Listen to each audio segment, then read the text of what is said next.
What's going, everyone? Welcome to Changing Lives, hosted by me, Deonte Burden. We're here this Thursday. Gonna got a real good show planned ahead for you guys. So just sit back and relax.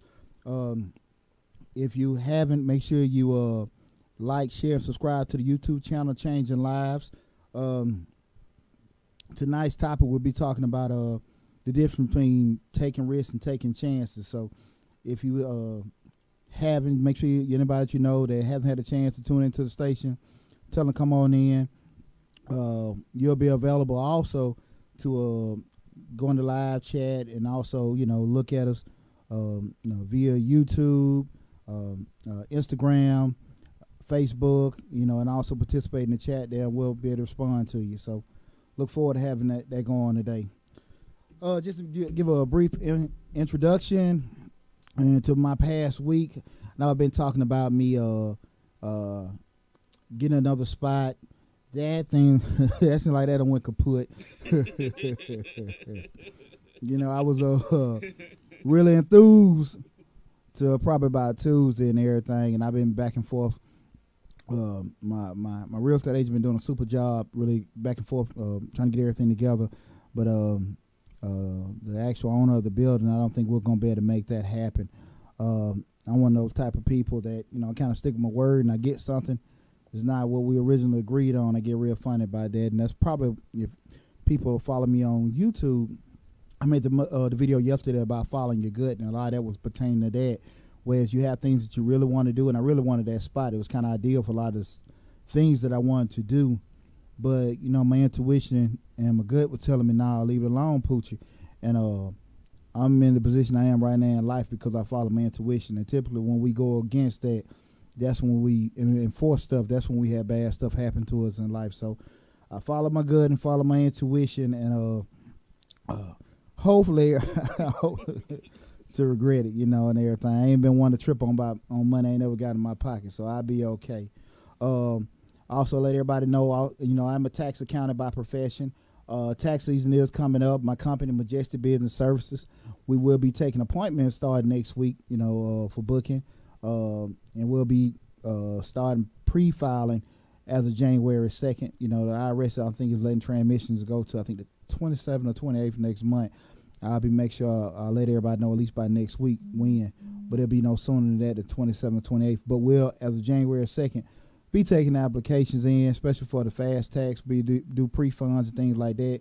Need your basic information, being like your ID, your W-2, copy of your Social Security cards. That basic information is always needed. But we'll be able to do pre-funds as of January 2nd next year. I also want to let everybody know, starting in the spring, we'll be able to roll out our webinars and our education series, as far as starting your business up, some of the basic credit 101, business 101, finance 101, confidence and strategizing 101. Those classes will be coming out in the spring.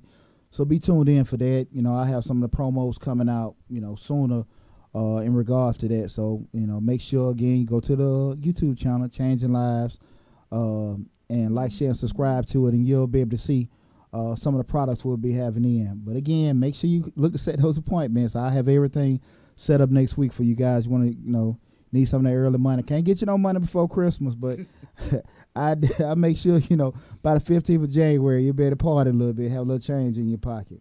Okay. Starting about with today's show, I really want to, because I hear a lot of people say different things they want to do and have different hesitations, and they say, I want to take a chance, or I'm taking a risk on something, and I don't think people really understand the difference with taking a chance and taking a risk. So I really want to use today's show to talk about that particular subject. The difference of taking a chance and taking a risk. And what I start with, kind of getting a definition of each one by one, and then we'll kind of go from there. Me and Lab will kind of discuss some things. But first, we're just looking at the issue of taking chances. And I thought about, it was an incident probably about 10 years ago. I had a client. I've been in business, it'll be 18 years next month. But shit, That way, Man, how time flies. hey man, right? this thing was jet black when I first started. Right. What?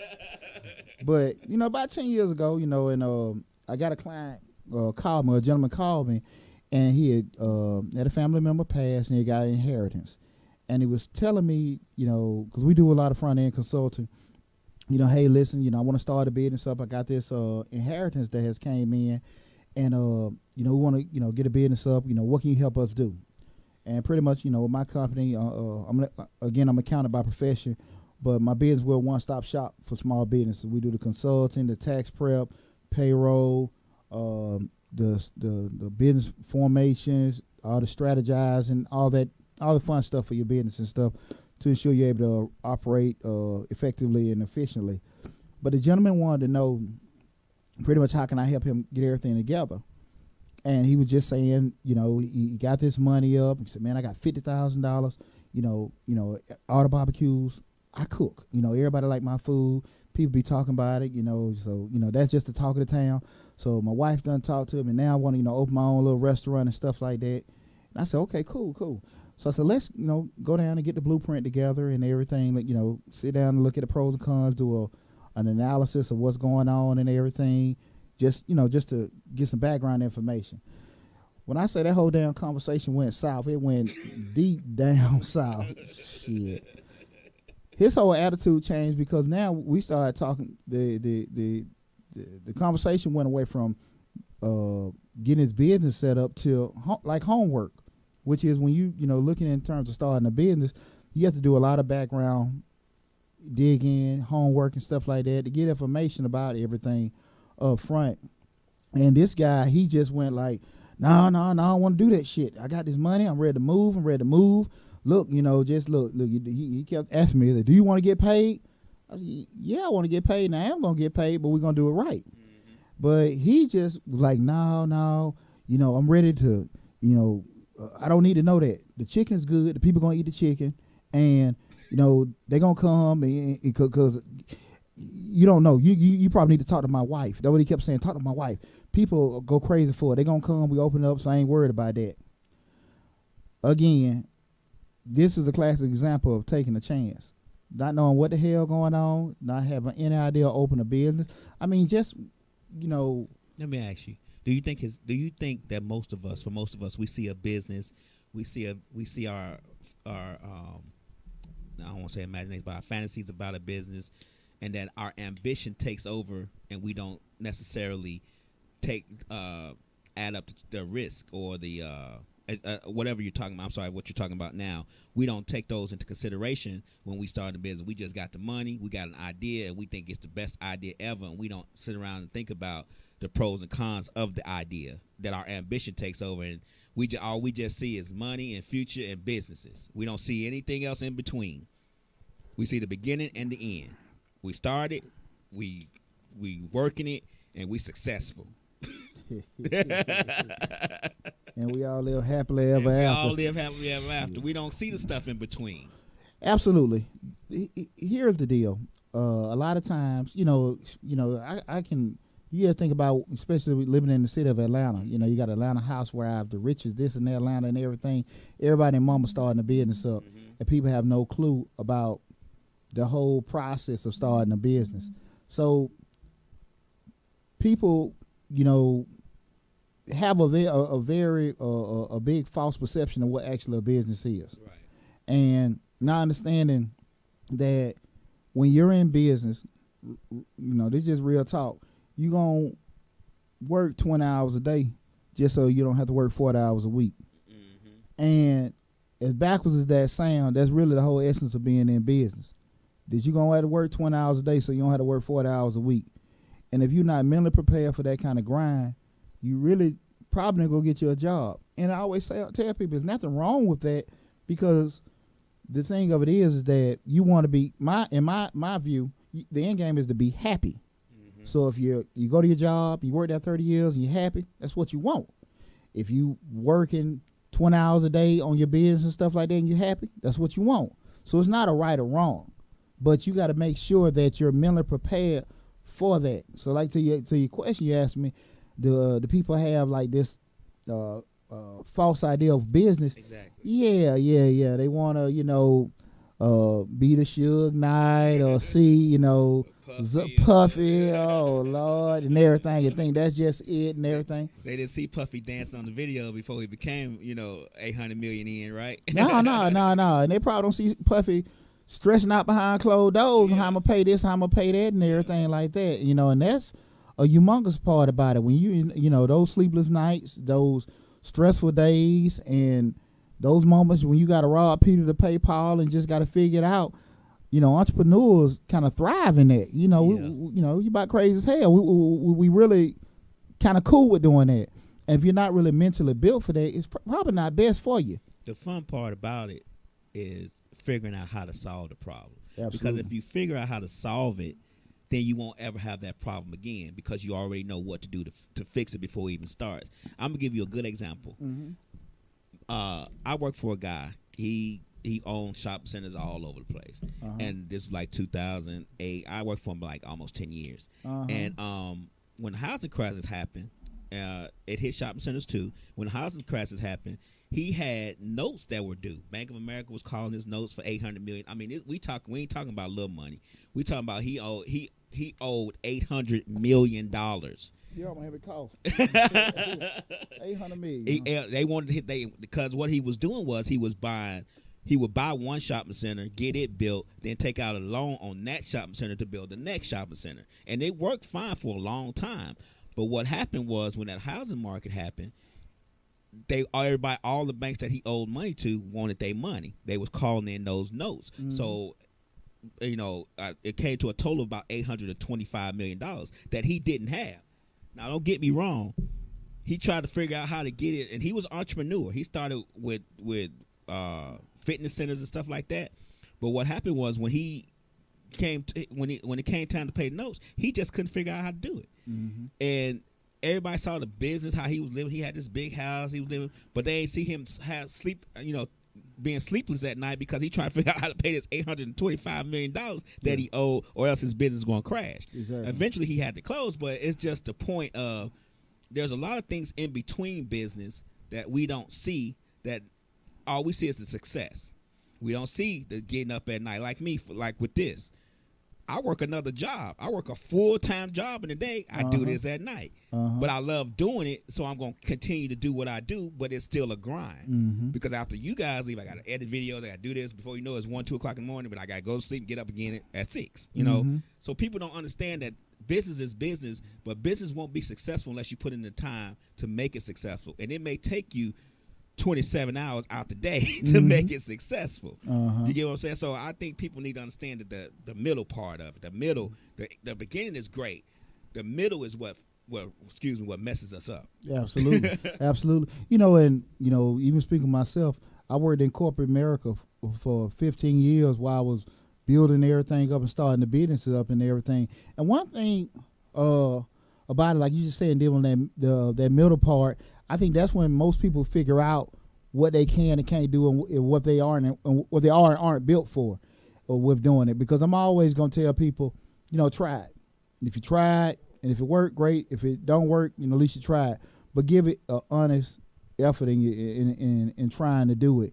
And I think that's what most people probably kind of get off, just in terms of that initially trying and be realistic that, I'm finna go into a process and I'm finna go through this process commit to it for a year or maybe longer than a year, and that's really what I want to do. And because if it doesn't happen fast enough, that's when people get out of that, and you have to be mentally prepared for that. And that's kind of going back into what we're talking about, people taking a chance. Okay. When I'm sorry I got off topic. Oh no. No, here's the deal, because it's not that you get off topic, it's just so much that goes into that one topic and everything. But with taking a chance, is really you just going off, just assumptions with starting something. Excuse me, you have no concrete information, no rationale behind it, straight emotions. What you like, what you feel like, what you think, what you want to do and everything, and you're not looking at no other kind of planning whatsoever in terms of thinking about it. There's no thought as far as how you're going to do things in the future, except probably the good part. Just like, okay, man, if they tell me that I can sell these, I sell, I'm selling all for $5, I sell 100 of them, I make $500. Not thinking about you sell them for $5, but they cost $4.50, and they cost 50 cents to ship, and you're gonna break even. And it just don't run across their mind to do that. And that's we start talking about taking chances, and it's a lot of times people. I don't want to say it's being unrealistic, it's being crazy. A lot of times it's being selfish, because a lot of times we go out and just take blind chances and just jump off a cliff without a parachute. We're hoping things are going to happen. You ever, and it's not to beat up on nobody, but it's just being honest. You ever talk to sometimes people, maybe some religious folks, and they'll say, "Well, look, I'm just gonna pray on it." Uh-huh. And I say, "Look, okay, I get that. That's cool. You're gonna pray on it, but you need to research this information. Mm-hmm. Well, God gonna work it out. Okay, and God gave you a brain. Mm-hmm. Okay, God gave you ability to think. God gave you 2 arms and legs if you see and research it. But by them saying, I'm like, God take care of it, they've taken everything off of them. Right. They push that whole accountability thing off of them. Just a blind, reckless behavior. This is what we said, taking that chance. There's no kind of thought behind it, strictly emotion. I see it, I'm going to do it. Hey, listen, I heard about, years ago, people went crazy saying I'm selling Nona juice. This shit, we can just buy a case of this and, and you make money selling Nona juice. And then they stop selling Nona juice. What they start doing? Selling water. So we get water doing that. And what was the thing last year I seen all over the internet? Tea. You drink some tea, you lose 10 pounds. What about their rap? They rap you with this. Oh, Lord. Come on now. And so that's the thing. So now you done invest all this money into this tea and to this rap. And you sit down and look at it. You calling all your family and friends up. And you're like, okay, well, I know all these people that going to buy it. They're not interested in that. So now you done bought all this damn tea and raps. You might have came out better just going to some damn laxative. And you an entrepreneur, and that's the thing about we say taking those risks where you're looking at you've taken that extreme chance on something you blindly going into, no kind of thought about the pros and cons or whatever, or how this can affect you adversely. You sit here and I'm gonna quit my job. I'm gonna follow my dream and everything. I'm gonna just speak for myself. I was at a job 15 years. And it took me almost 2 years of planning and doing everything before I stepped out on, I stepped out on faith. But again, I had enough sense to sit here and know that, hey, I had to, prepare myself. Like I said, it took me almost 2 years to kind of get myself into the situation where, expenses are cut, this, that, and that, things were taken out, all those things, and I can live at a bare minimum. But you hear folks like, look, baby, I know I've been there 20 years, but I'm finna go on and I'm quitting. Yeah, shit. I'm taking into account the insurance, the health insurance you're going to need. Yeah. Cashing in the kids' college fund and everything. We finna invest in oil. And, everybody in the house looking at you like you crazy and stuff like that. And your family, they'll follow you because your family believe in you a lot of time. Your family love you. Mm-hmm. And 6 months into it, everything gone. And then y'all, you done lost the car. Then you lost where you stay at, and now you're sitting there on the corner trying to you all destroyed and dejected. Not because things didn't swing your way, not because the world cruel to you, not because your family and friends didn't support you, because you didn't take the time out to research it and make sure that it could be a viable option. It doesn't mean that thing wouldn't work that you tried, and that's what happened. A lot of times people try to do certain things in life, and when it doesn't work, they want to blame everybody else why it didn't work. A lot of time it comes down to what you didn't do. And that's one of the biggest things in business. You have to be super accountable. And again, I talk about that word a lot, where everything falls down on you and you're looking at covering every measure. And that's one of the things where we start talking about taking chances. And so we go through that, as far as taking the chances, we go to our other side of the other coin of it. We start talking about, taking risks. And when I start thinking about taking a risk. You still, in essence, they're still in the same family, so risk and chances are still cousins. But Chance is probably the crazy cousin, and risk is that cousin that probably everybody look at funny, when he start talking. They're not they're scared of Chance, but they're probably a little uncomfortable with risk. Kind of thinking about it in terms of things with risk. You ever notice sometimes, like, you just see a company like a Coca-Cola, and they want to have a rollout with new flavors and stuff like that, and they may go out to different concerts or do different different things, putting it out. Yeah, taste testing, the focus groups, and pushing it out there. They may just ask different people and push certain things, and they say, look, we're going to commit $500,000 on a nationwide project to kind of see how this pineapple flavor Coke is going to taste. We're committing this money, and if it does work, we push it out to market. We got X amount of people that's going to buy it. We got potential to make $30 million, off our buying base if they like pineapple Coca-Cola. Right. Everything's thought out. Everything's planned. They do that. They push the Coke out. They got these people, giving their feedback, doing all this other kind of stuff. And keep in mind, they could have did, some other things with that $500,000. They could have got, maybe Deonte Burden is a sponsor of Coke. But seriously, there were other things they viably could have done with that, but they're taking that risk to say, hey, listen, we're going to put this money up, but we're going to do some things to kind of see, how this will go about it. And if it works, they got potential, like I said again, maybe make $30 million.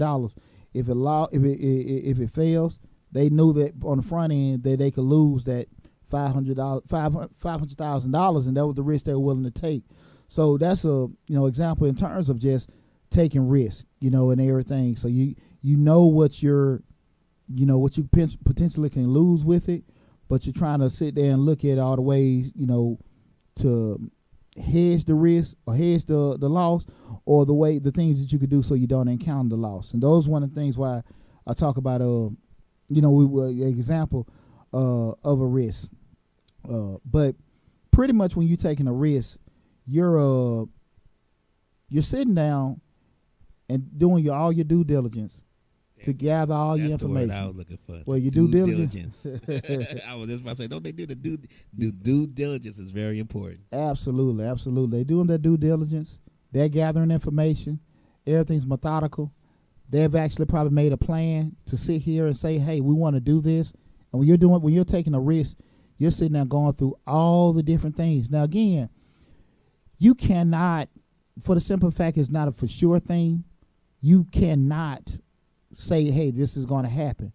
But when you're taking a risk, you're trying to hedge all the losses. When I say hedge, I mean more so mitigate or reduce it happening. So when you're doing that, you're doing everything possible so you don't encounter that loss. So you're doing that due diligence, doing your homework, gathering information, doing that legwork out there to make sure that, hey, look, this is what we want to do. We're going to take this time to gather this information so we don't have that loss.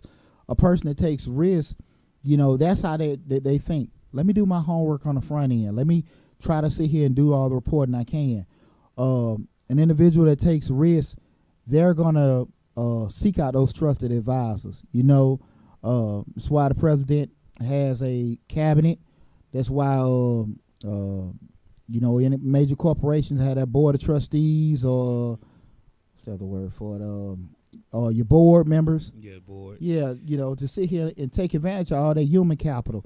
They have a plan they want to do. You have people that on a board may have 20 years of finance experience, 20 years of marketing experience, 20 years of legal experience, so they can get those ideas and bounce them off each other and everything. You don't have groupthink or just one person just shooting off the hip saying, hey, this is what I want to do.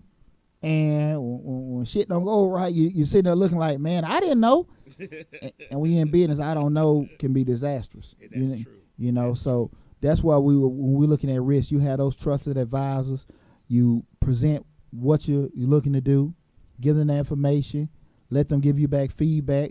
Be willing to listen to the feedback, because again, you're gonna you got a good chance is both ways to get some information you didn't really want to hear. Let me ask you on the due diligence part. Do you find with your consulting and things that you do for small businesses, do you find that with small business owners, the due diligence part is the hardest part for them because they don't want to take the time out to do that part, to research exactly what they want to do and how they want to do it and how they want to start it and how they want to, where they want to come in the middle and where they want to be maybe 5 or 10 years down the line? Do you think that small businesses just don't want to do it because they're just so, maybe, I don't want to say blind to it, or maybe they're just so excited about the business aspect of it that they don't realize that there's the due diligence part you have to do. If you're gonna start a daycare, you have to know where you're gonna start a daycare if there's 7 other daycares on that same block, and if there are 7 other daycares on that same block, what rates are they charging? How many kids can they take? Do they offer food? Do they give meals? Do they change Pampers? What's the age of the kids that's within there? Do they take 1-year-olds? Or do they take babies? Is it, some daycares, is it 24 hours? It's certain things that you have to know in order for yourself to have a decent daycare on a block with 7 other daycares. You can do it, but you have to offer something that those other daycares are not offering in order for get the customers to come to you. If you have 7 daycares on the same block doing all the same thing, somebody's gonna fail out the 7, and it's usually the 7th one who's establishing themselves because the other 6 have already did what they need to do because they're already on the block. You get what I'm saying? So, I just want to know, do you think in your interactions with small businesses that they just don't want to do the due diligence part? That's a real good question, Lab. And here's the deal. I don't think initially people don't want to do the due diligence. The issue comes up is when you want to start a business, you're so enthused about what you do. You just amped up, man. I've been doing this landscaping, man. I want to cut this grass. I want to get this stuff. Hey, man, I'm an electrician. I know how to, set up these systems. Plumb, I know how to do that. And they're so amped up about what they do.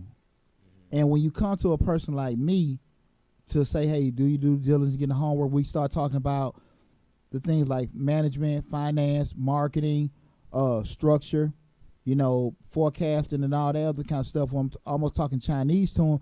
They know that stuff exists, but they don't know. Now what happens is they get discouraged. They get discouraged because what happens to you now, all that confidence that you had when you wanted to start your business or do it, is going down the drain. Why? Because now you realize how much stuff you don't know. Right. And that scares you because you feel like this guru in terms of, hey, man, I can do this, and do that. But you understand, but you never thought about what you did know. Right. And 2 things going to have to happen right then and there. That person has to sit down, buckle down, and try to be informed on what they don't know, or try to find people that know what they don't know to help them and support them what they're doing. But even when you do that, you still got to have some kind of bare minimum knowledge on there because you don't want to have all these people around you giving you information and they could be lying to you. Right. So you still want to be able to know, okay, I understand what you're saying, that makes sense, instead of somebody just telling you something. Excuse me. So that's one of the things. People, I think they genuinely want to be great. They genuinely want to be great. They genuinely want to be successful, and they genuinely want to make a viable company that's going to last and be there for years to come. But they really aren't realistic about what they need to do and what they're not bringing to the table, and everything. So that's a good question because again, a lot of folks, they don't really think about that until they till at a major point. And when I say a major point, now you're at that, you're about to get that loan, you're about to sign that contract, about to sign that lease, and now you got all, that fear mounted because now you don't hit to the door because your enthusiasm puts you to the door. And when you want to start a business or make any kind of life change, I want to move, I want to get a divorce, I want to buy this car, career change or whatever. That once you unlock that door, you don't know what the hell is over the other side of that door. You hope it's happiness and all this good stuff and everything, but shit, that ain't how life works. And the better you can prepare yourself for all those counter punches and everything, you'll be better alone because it still may not work. I tell a lot of kids when I coach football, and they'll sit there, say you do your basic blocking drill, and they'll run up to the guy to block him and engage into him, and son, you gotta understand, they're not gonna let you block them. Exactly. Yeah, they're not. Like they ain't gonna just stand there. So you go into and knock the hell out of them and make contact. Okay, he finna turn around and knock the hell out of you. Right. And that's the thing about it. Can you handle that counter punch? You ever heard what the saying Mike Tyson had? Everybody got a plan until they get punched. Till they get hit. And you hear all the times all the people like, yeah, well, Tyson's like this, and I can do this, and I can do that. Well, I remember Frank Bruno, the British guy. He was just going in. He hasn't been did this. I'm gonna get him tired. This, that, and that.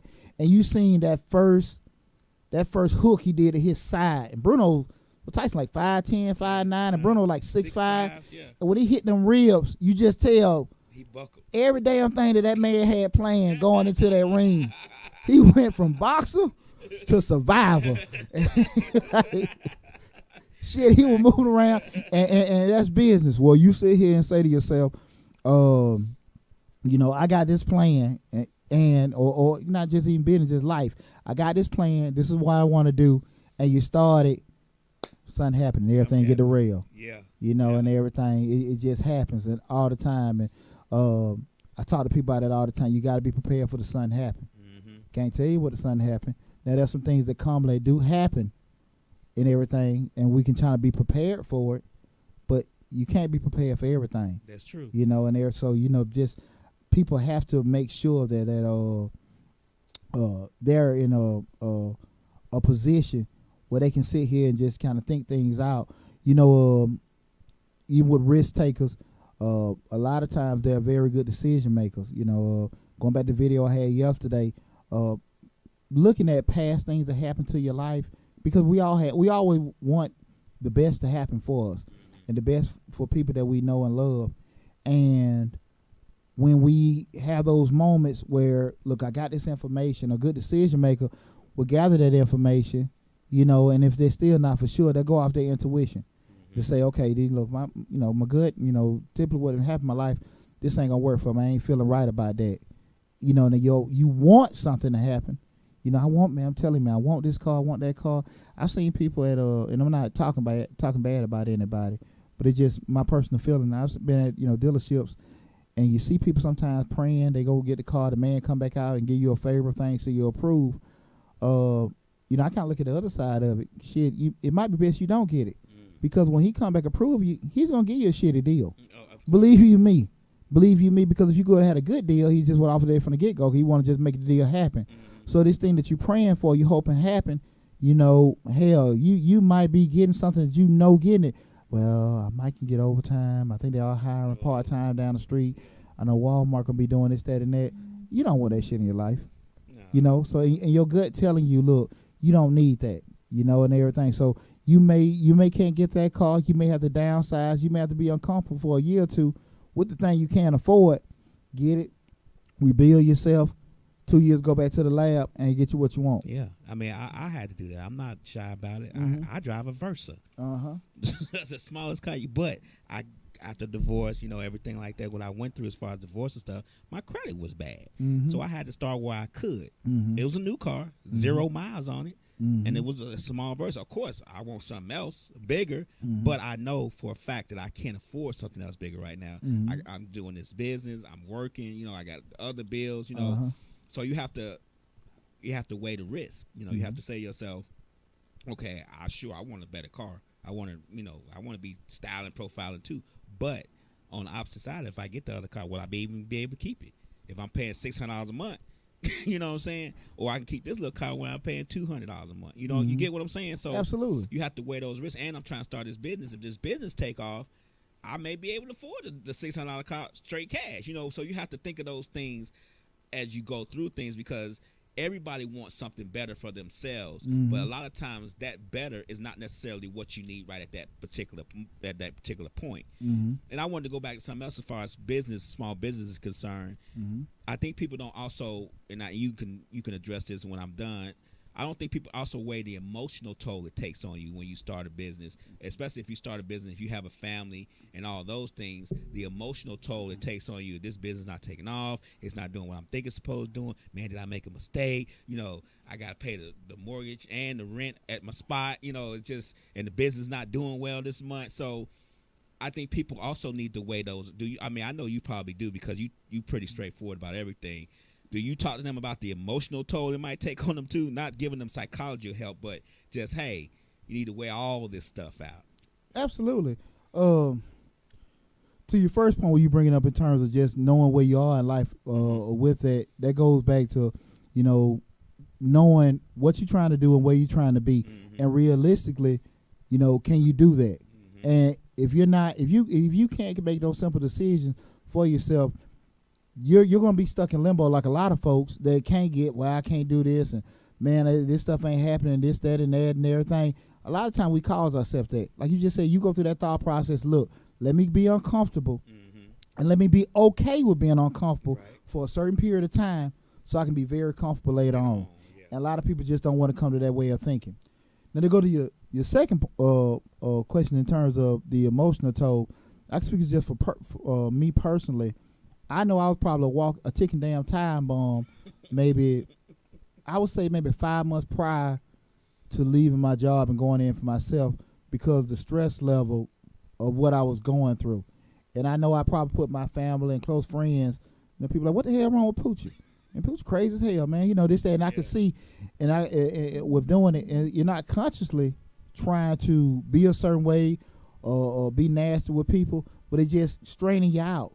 And people, and to answer your question, I do talk to people a lot about that whole psychological stressful position, because I want people to be mentally prepared for that.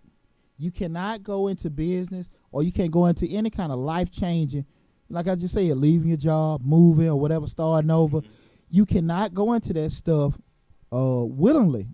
Well, you say you want to do that, because you can't change it if something just happened. Hey, you get sick, you get fired. Hell, you can't change that shit. You just gotta, like I say, feel bad for a certain period of time. Can't make it too long. Regroup, shit, and just move on. And I probably a little bit more quicker than that, me being former military. But in general, stuff you can't control, it just happens. But when you voluntarily want to make changes in your life, you need to first and foremost make sure you mentally prepared for that shit to happen. You need to be mentally prepared for that stuff to happen, because if you think that 1 + 1 is gonna equal 2, you crazy as hell. You gotta understand that it can be 4 minus 2. It could be -6 + 8, all the way. So my point with that is you're gonna go through all kind of highs and lows before you get to that particular point, and it just doesn't happen like that. And you got to really kind of callous yourself. I don't want to say hard. You got to damn near callous yourself to be like, look, I'm finna go through some shit. Prepare your family and friends. Look, man, I'm finna go through some shit. Look, man, I might, hey, I can't talk this, that, and that. Certain things you might have been normally able to do, I can't do that because I'm finna go through war for the next year and a half and stuff like that. And if you kind of mentally prepare yourself for that kind of stuff, even when you go through stuff, it don't really hit you as hard. Right. Because things not happen as fast as you want, because you prepared yourself for that. If you just prepare yourself for the good times and for all the great things happen, that's typically when you have folks quit early, be dejected. Why that shit didn't happen, this, that, and that. I tried it. You gave it an attempt, but you really didn't damn try. And that's a big damn difference. You giving it an attempt. It's kind of like you're looking at, and everything, looking at it. It's kind of like we're talking about, we're taking the risk. You give it an attempt, but did you do everything in your power to say, man, I gave that shit an honest effort. It just didn't work. And I've done that before in my life where I've been in business, say I was in business, and the shit didn't work. And I look back and say, man, I got out of what I put into it. Right. Just being real. And I've been in business where I had about 12 years ago, I had that studio. I mean, we really tried. And when I say we didn't make any damn money, shit. But anybody knows my cheap ass, when I see the ship sinking, trust me, I'm not finna, this one captain, I ain't finna go down with a damn boat. Hell no, hell, I liquidate real quick. I wasn't finna go down with that boat, and everything. But I can honestly say we really tried. I'm not a music aficionado and everything. I learned quick, stay in my lane. But I really did give it an honest effort, in my capacity, right. And everything. So that's why I think a lot of times people just really don't give a honest effort with doing that. So that's probably one of the things, when we start looking in terms of those people that are taking chances and people that are taking risks, how much of an effort, with the risk you take and with that chance, with the risk, with the chance you take, are they even taking any kind of, taking any effort or whatever to kind of look at what they're doing, what they could lose, how that could affect them, personally, with your family, business, financially, whatever, without just going blindly into something. Yeah, I think a lot of times in business, when we start a business and we do things, we don't want it to fail, and we have this thing to where we don't want to be embarrassed that it failed.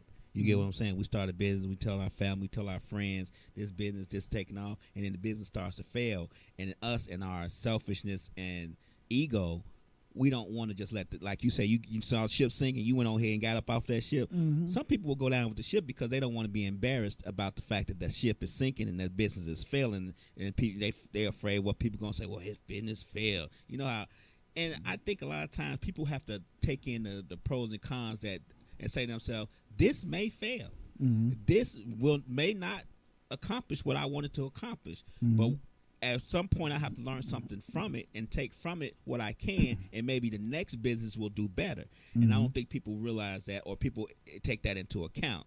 Well, I mean, what do you think about that? I mean, just in general, when you deal a lot more business people than I do, and I think that ego kicks in a lot of times. They just gonna go down with that shit because they too embarrassed to say it's failed, that they failed. Well, see, what happens, like you said, people get so caught up in perception and what people look at you and what they think you are and where you at in life, and people say, well, look, Pooch, you doing good, Pooch got this, that, and that. And see, this is probably the difference probably with me, and I think with a person that like I said, just be devastated. Two things. When I have a mishap in life, and I think most people that know me will agree with this, when I have a mishap or a failure in life, I hurt just as much as the next person. The probably difference with Poochie and probably people that probably kind of wired similar like me, I have probably a 48-hour period. I'm gonna be fucked up. I'm just, hey man, leave me alone. Like I'm bonking in the walls and this, that, and that. But after that 48-hour period over, I'm back into it. It's over. It's over. Hey, let's go and get it fixed or whatever. 48 hours, that's the max. And people that aren't, you see people when a deal didn't go through or things didn't happen, I mean, they're devastated. Weeks, months, days. They never done recover. They still in the damn bed. That whole spirit is just shattered. And the second thing that I want to get at, and just to what you were asking me, is people have to realize that situation is just that situation. The business failed. Listen, everybody, the business failed, but you are not a failure. Exactly. And that's what people don't want to come to the realization. That didn't work. Okay, I tried it. It didn't work. It failed, but I'm not a failure. That's not a reflection on me. So when we say, like you said, about with the egos and stuff like that, you got to have enough confidence in yourself to know that, well, what you bring to the table, that's not an actual a definition of you. Okay. And that's why a lot of people get it twisted in terms of, hey man, I tried this, that, and that, and I'm man, it didn't work, and I lost everything, this, that, and that. It didn't work. You failed at it. You failed the test. Go take another damn test. Right. Go do another one. Some people don't even try. Hey, shit, man. Some people don't even try. They don't even try. The failing part sometimes is what you need in order to do better the next time. Because everybody's not going to have a successful business out the gate. There's some things you need to learn within business, and failing is what teaches you what you need to learn. Absolutely. And I don't think people realize that you have to fail sometimes in order to do better the next time. Yeah, we all fail. I started tons of businesses and failed at all of them. Absolutely. Not me personally, but the businesses have failed over time. But I'm gonna keep starting and keep doing them because, for one, I like to do it, and for two, I always learn something different from when I did the last one till I do the next one. Gotcha. And sometimes people got to take into consideration when it fails that maybe it was to teach them something, and they can take it to their next business. Don't give up on business, because if we all just gave up on business, there will be no businesses. You get what I'm saying? There will be no small business, and small business is what makes the world go round. You can look at all these conglomerates and all that stuff all you want to, but if there were no small business men and women within the neighborhoods and communities where they live, then there will be, there will be no success as far as I'm concerned. Absolutely. So I think failure is a part of business. It's a part of growth. It's a part of learning and teaching yourself what the business is about and how you can make it better the next time. Absolutely. Small business fuel America. Exactly. There's probably more people out here working for all the different hundred thousands of Mr. Childers around here than they are working for a Walmart or a Delta and stuff. And so small business fuel the country. Before I go any further, also, hey, you are tuning in to Change the Lives, hosted by me, Deonte Burden. We have a real good show today. Make sure that you go to the YouTube channel, Change the Lives. You can pull up Change the Lives or pull up me, Deonte Burden. Like, share, and subscribe to the channel. We got a lot of good information on there also. But Lab had a good point where he was just mentioning the failure, people learning from it. You got to look at failure as education. Now, again, we talk about going back to what we were saying before with risk. If you sit there and look at the risks you have and make sure that you're not putting yourself in a situation where you're about to lose the house, the car. Now, you actually taking a risk or hypothetically may a chance, but you're sitting there putting yourself in a situation where I'm going to make sure I'm very uncomfortable. I could lose this amount of money. If you got $100,000 to your name, let's say $20,000 to your name, it's not going to kill me to lose this $5,000. I'm going to be mad. I'm going to be hurt, but I can live with losing this $5,000. And if you can sit here and do that, you done your homework and stuff like that. If it didn't work, well, you can go back later and say, man, you know what? I maybe should have did this at this time of year. Take it from an educational standpoint and learn from it and grow. Don't be afraid about doing that. What I do, I hope everybody got a lot of, we're enlightened about what we talked about in terms of the difference of taking risks and taking chances. We had a good conversation. Feel free to leave comments, and also, you can send me messages if you have questions about it later. When you go to the YouTube page, you'll see the link as far as my consulting firm, where we the D Burden Consulting, where we actually, if you're looking to start a business up, it's just a matter of hitting me up, booking an appointment, and I get you squared away. Easily can reach me, inbox me, or send me a message and stuff. Feel free to do that. Again, my company, Majestic Business Services, was one-stop shop for small businesses. Anything you want to do as far as your small business, from starting it up, your payroll, your accounting, with tax prep, we do it all for you. So feel free to look us up, if you have any further questions, especially from the consulting side. I have the link typically on the Facebook and also on the YouTube. But while I was winding down, one thing I want to give you guys is a quick financial tip. We're nearing year's end, and one thing about it, when I mentioned about I spent about a year and a half trying to get myself in a situation to leave my job. One thing I think hinders a lot of people is credit card debt. And what people need to realize is you can be stuck in credit card debt paying on a certain balance with the minimum for years. And you can be 2 or 3 years in paying the minimum and really ain't put a damn dent into it, depending on how high your rate is. So what I want to tell everyone is, you can call at any time, and I give the advice at least twice a year. Call your credit card company and just, hey, look, can I get a new rate? I mean, my rate that you have, I know I might have credit issues 2 or 3 years ago when I got the card. I'm doing a little better. You got me at 20%. Can you bump it down to 8? They may turn around and give you 15. But I would make it a common practice, if you can, to call your credit card companies at least twice a year, if you probably don't have a unfavorable rate, and see if you renegotiate that rate. Typically, you can do that at the end of the year or in the middle of the year to see what they could do. It may work, it may not work, but I will say this: what you got to lose? if you're already paying, of each payment, 7% of it going to damn interest. If you can change that 7% of it to 50%, or even maybe 30% of it going towards interest, it's a no-brainer.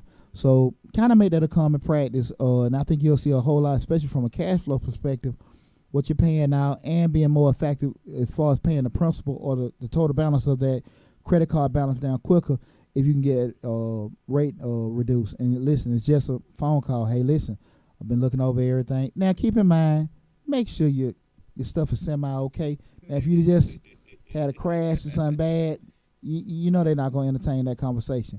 But if you're on that trek of trying to build everything, get everything corrected, just kind of make it a common practice twice a year. Let me call my creditors. Let me call my credit card place where you have those variable rates, like credit card places especially. Hey, can we negotiate my rate and everything? They can't do them. Say two things, yes or no. And you're not losing anything with a no. Got everything to gain with a yes. Kind of winding down with the show, and I kind of want to go into something I was thinking about the other day when I was looking at what we're talking about today. My grandfather raised me. I had teenage parents, and so typically what happened a lot of times with a lot of teenage parents, your grandparents raised me, and everybody know me.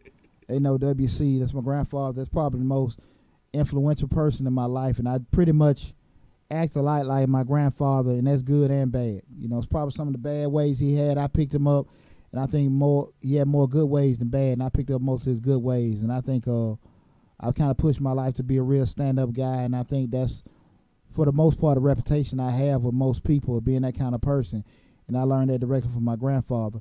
But when he passed, I was still in the military, and what always sticks in my mind, I don't know why it just was important, because I've been to gazillion funerals. I don't say gazillion, but hell, one too many. But just been a lot of funerals, and a lot of times people get a eulogy, and they give it, and you remember when they start, you remember the end, because that's when everybody get all crunk and start, this, that, and that.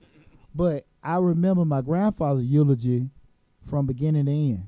It stuck with me, and I believe probably because the guy, Reverend Blackman, that they gave, he was a childhood friend of my grandfather's. He knew him, so he put a lot of thought into that eulogy, and the subject of that eulogy was the urgency of now. I remember like it was yesterday, and it's almost 20 years ago. And that is what a lot of times I always want people to kind of focus on, the urgency of now.